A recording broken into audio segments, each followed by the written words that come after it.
नमस्कार विद्यार्थियों। राजकीय महाविद्यालय राजगढ़ चूरू द्वारा संचालित ऑनलाइन क्लासेज में आपका स्वागत है। पिछली कक्षा में हमने प्रेम के पीर कवि घनानंद जी के सामान्य जीवन परिचय और उनके कुछ पदों का अध्ययन किया।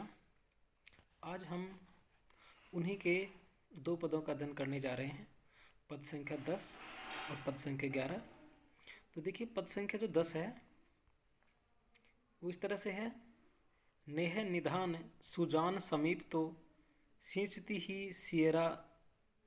ही हियरा सियराई सोई कींदो अब और कहो भई दई हेरत ही मति जाती हिराई है विप्रीति महाघन आनंद अंबर ते घर को झर आई जारती अंग अनंग की आंचनी जिहने नहीं सुनई अंगिलाई। तो देखिए क्या है, नेह निधान सुजान समीप तो सींचती ही हियरा सियराई। नेह निधान यानी प्रेम के अवलंबन या प्रेम के सहारा। हियरा हृदय, सियराई शीतलता। सोई कींदो अब और भई दई हेरत ही मति जाती हिराई। हेरत का मतलब है देखते ही। हिराई, हिराई का शाब्दिक अर्थ है खोजती है। विपरीति महाघन आनंद अंबर ते घर को झर आई। अंबर आकाश, धर धरती, झर ज्वाला। जारती अंग अनंग की आंचनी जोहने नहीं सुने अंगिलाई। जोहने, जोहने का मतलब चांदनी, अंगिलाई मतलब अग्निदाह है। तो इस पद में कवि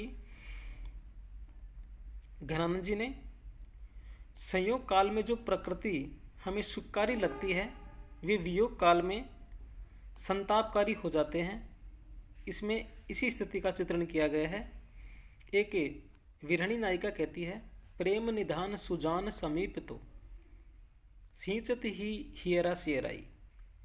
विरहणी नायिका कहती है कि प्रेम के अवलंब, प्रेम के सहारा सुजान प्रियतम जब समीप थे।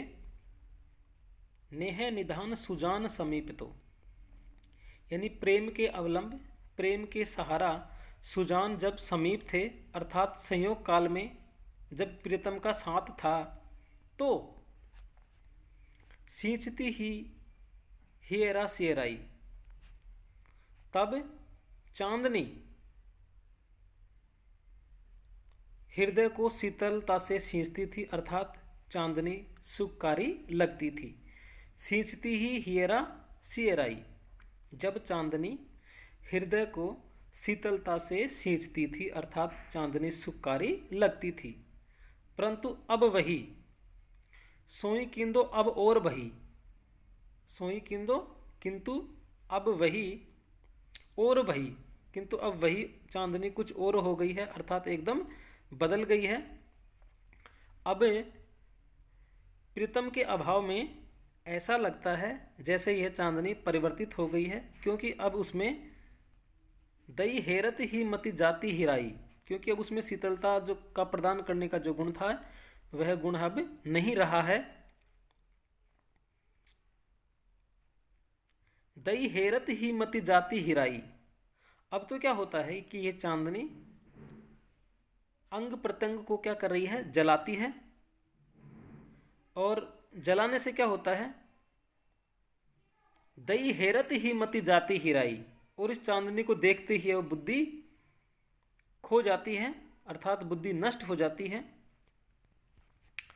विपरीति महाघन आनंद अंबर ते घर हो जर आई।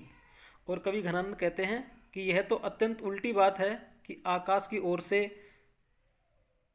धरती की ओर से लपटें आ रही हैं। विपरीति महाघन आनंद अंबर ते घर हो झर आई। झर का मतलब आपको मैंने पहले बताया था, ज्वालाएं। कवि कहते हैं कि यह तो उल्टी बात है कि आकाश की ओर से और धरती की ओर से लपटे आ रही हैं, जबकि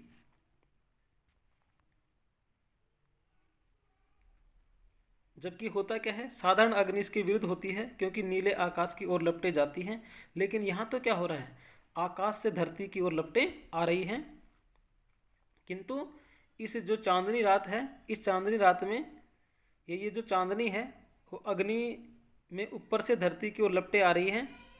और यह तो क्या हो रहा है, नायिका को ऐसे लगता है कि यह तो मेरे शरीर को ही काम की अग्नि से जला रही है।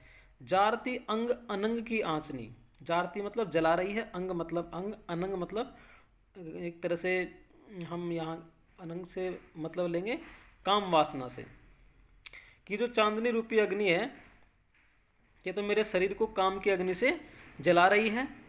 जो न नहीं सुनाई अंगलाई, और यह चांदनी नहीं नए प्रकार की अग्नि है जो शरीर को संतप्त कर रही है।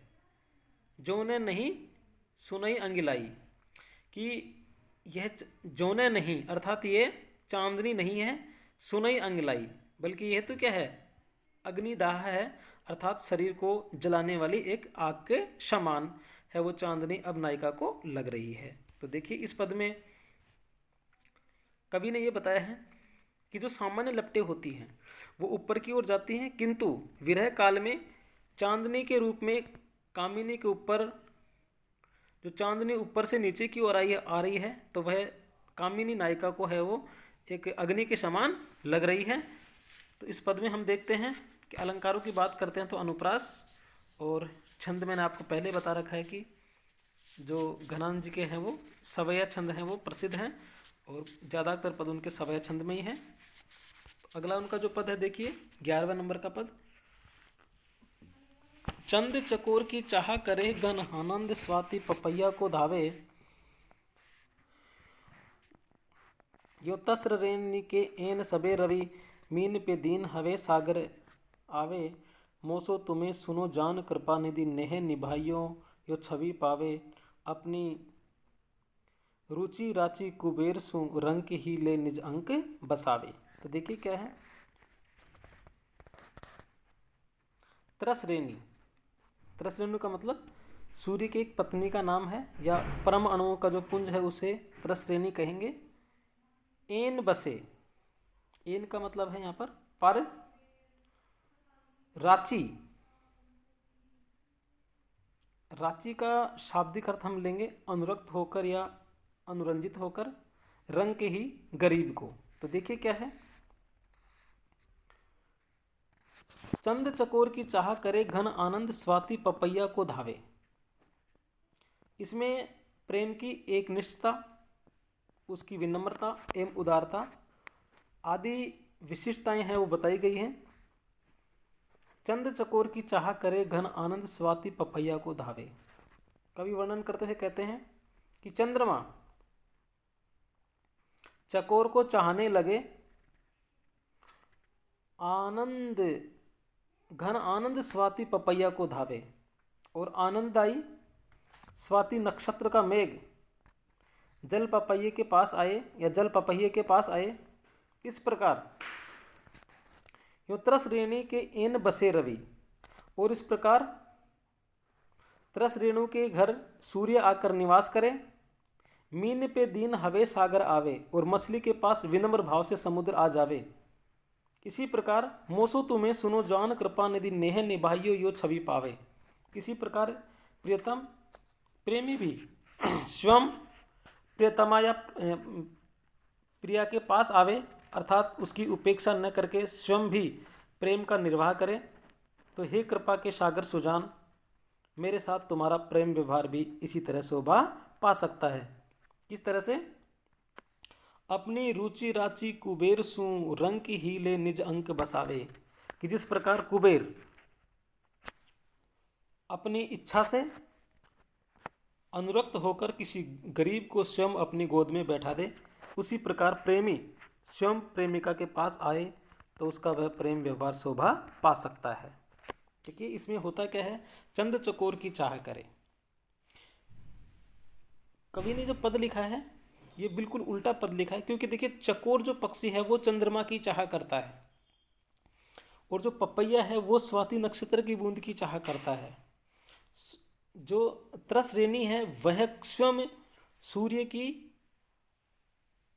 चाह करता है। मीन पे दिन हवे सागर आवे, और मछली स्वयं है वो सागर की चाह करती है। लेकिन कवि कह रहे हैं कि प्रेम व्यवहार तभी शोभा पा सकता है जब प्रेमी और प्रेमी के साथ साथ प्रेमिका और प्रेमिका के साथ साथ प्रेमी दोनों हैं वो प्रेम का निर्वाह करें। क्यों? क्योंकि ये जरूरी नहीं है कि चकोर ही चंद्र की चाह करे, बल्कि चंद्रमा भी चकोर की चाह करे। और जो स्वाति नक्षत्र की बूंद है वो पपैये की चाह करे। त्रसरेनी जो सूर्य है वह त्रसरेनी की चाह करे, और सागर है वो मछली की चाह करे। ऐसे ही हे कृपा के निधान, हे मेरे प्रीतम, आप भी अगर ऐसा करें कि आप स्वयं मेरे पास आकर के मुझसे प्रेम करें, तो भी हमारे प्रेम का है वो निर्वाह हो सकता है। या मैं इस छवि को देखना चाहती हूँ कि जिस तरह से गरीब है वो कुबेर के पास ने जाकर स्वयं कुबेर अपनी गोद में है वो गरीब को बैठाए, ऐसा ही प्रेम मैं आपसे देखना चाहती हूँ।